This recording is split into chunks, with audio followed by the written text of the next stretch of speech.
In today's new video, I'm going to be sharing with you 5 common mistakes that I see people make when it comes to overcoming lower back pain and how to fix them. Let's go. Hey, what's up YouTube? It's Coach Remi here from Ambassador Fitness and Performance.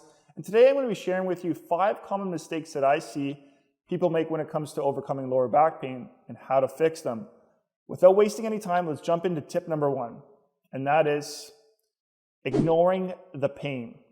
Now, when someone sustains or initially develops a lower back injury or lower back pain, they might put the pain off, and with the assumption that the pain's going to go away after a couple days or a week of them just taking it easy or resting. And I was guilty of this initially when I suffered my lower back injury about 10 years ago. I initially had my back injury and I didn't really know what was going on. I just thought it was going to go away, but instead of putting it off and taking it easy, I continued to work out, mind you, with some modifications.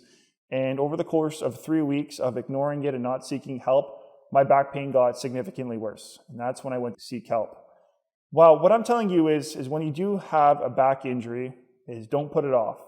If you sustain back pain, you have something going on, go get it checked out. Go see a healthcare professional if you're uncertain about what's going on, specifically someone that may be a back specialist, because you don't want to get to that point where you're ignoring the pain, thinking you're invincible, and that it's just going to go away. That sometimes is not the case. Yes, you might sustain some injuries that will go away within a couple days or a week, like a muscle strain maybe, but when we're talking about nerve-related pain or maybe disc-related pain, something that's severe, or maybe if it's even like a fracture of some sorts, that can get a lot worse if you don't treat it right away or get the proper diagnosis and know what's going on. And if you continue to work out or continue to exercise and keep doing what you're doing, you may only make it worse. And I know I was guilty of that. So that's my first little tip for you guys in terms of avoiding the concept or idea.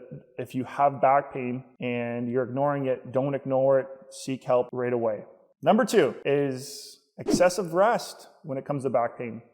So now when it comes to back pain, and I see this from working with people and their previous experience of trying to overcome it themselves, often the people that I see are typically those that have tried to do things on their own, or maybe they've gone to physio, chiro, and things haven't worked out.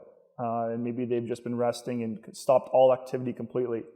Now, going to that extreme is sometimes going to actually make things worse, especially if you're just engaging in bed rest for long periods of time and you're not doing any sort of activity, any sort of movement, and you just not doing anything and being inactive can actually make things a lot worse. And when we talk about just bed rest and specifically and not exercising, that can decondition the muscles that support our spine and our core, decondition those muscles. As a result, we're going to get weaker, and our spine now may not be able to tolerate stress as well. Specifically, the muscles may not be able to alleviate that stress, and that stress can now be placed a lot to our discs, ligaments, joints. We actually may make our back pain worse. The flip side too, it also, from a psychological standpoint or mental standpoint, just sitting around doing nothing is not going to be good for your mental health. Always having your mind on just your back pain and not knowing what's going on and just thinking that rest is going to alleviate it, that actually can make things worse. And the third thing is too, that actually movement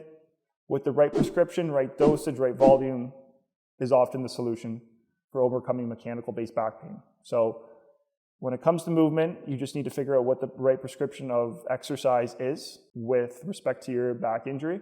And that's where a healthcare professional would come into play if you're uncertain about that. So again, seek out help if you're uncertain about what you need for yourself. And that leads me into number 3.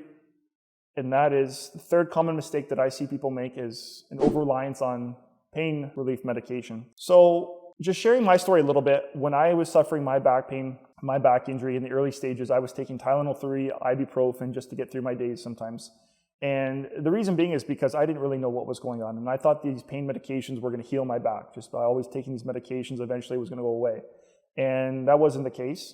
And it wasn't until I started realizing what was going on with my back pain and avoiding the actual triggers and causes of it that it started to go away. The pain medication, yes, it helped me kind of get through my days, but it only masked the pain. And as a result of that, I was doing activities that I shouldn't have been doing, and it made my back pain worse ultimately. So a lot of the times people will get hooked on pain medications and they'll have this over-reliance on them to kind of get through days. But if they don't have the proper education about what's going on with their back injury, when we're talking about mechanical-based back pain, and they're going into postures or positions that are known to make their back pain worse, they're only going to make the injury worse and they're going to end up in a worse position.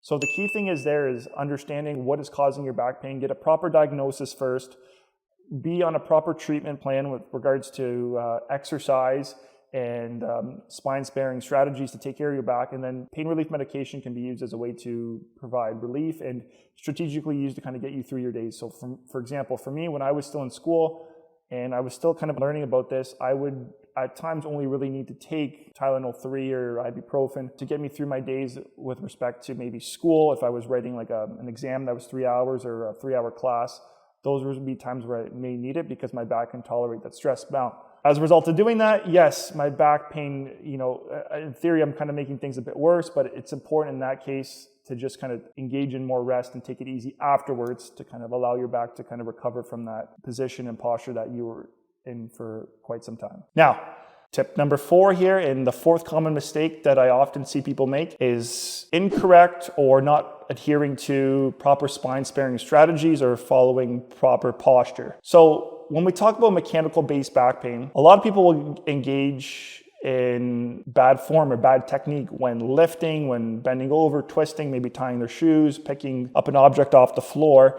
And as a result, not only can that create a back injury, but it can also aggravate an existing back injury. And if you're repeatedly doing these little small movements and activities over time without good form, it's just going to make things worse. And you're going to keep going through the cycle of your back pain flaring up and getting worse and progressively worse. And it's just a cycle that will never end, essentially.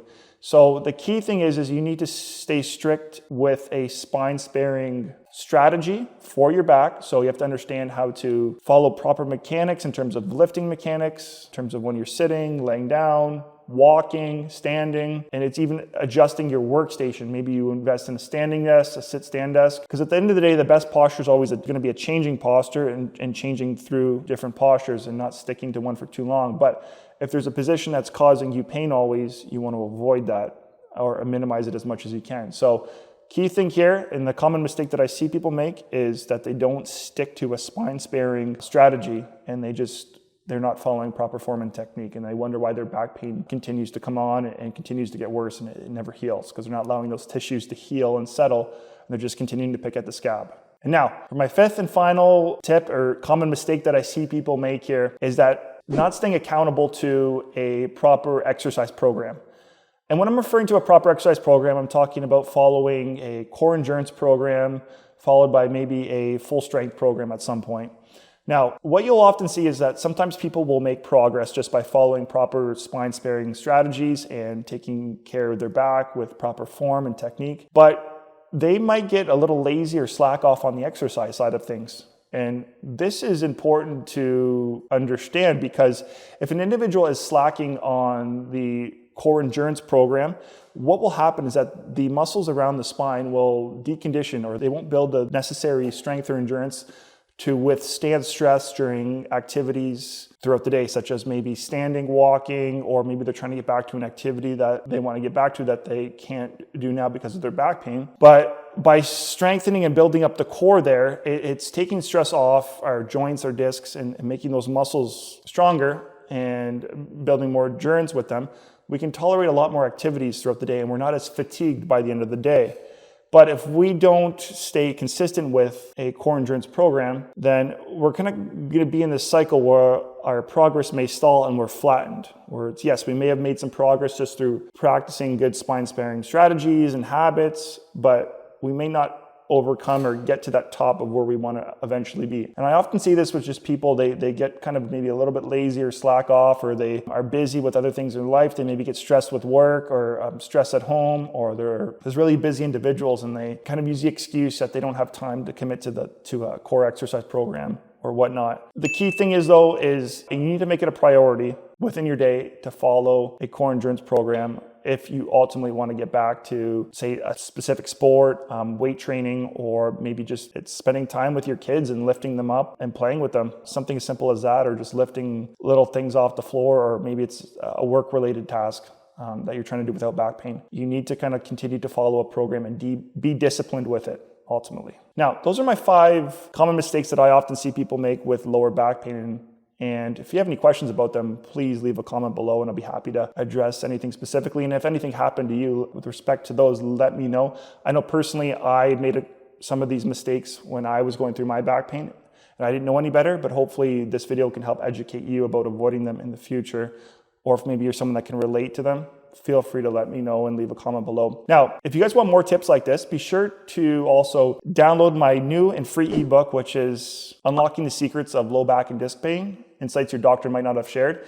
There's a link in the description that I'll leave for you. It's a free ebook and it's going to provide you with 10 additional tips that would be accompany and complement this video that will help you on your journey to alleviating low back pain. So be sure to download that. I'll leave a link in the description. And until next time, I hope you guys all have a wonderful, successful, and productive day, and take care.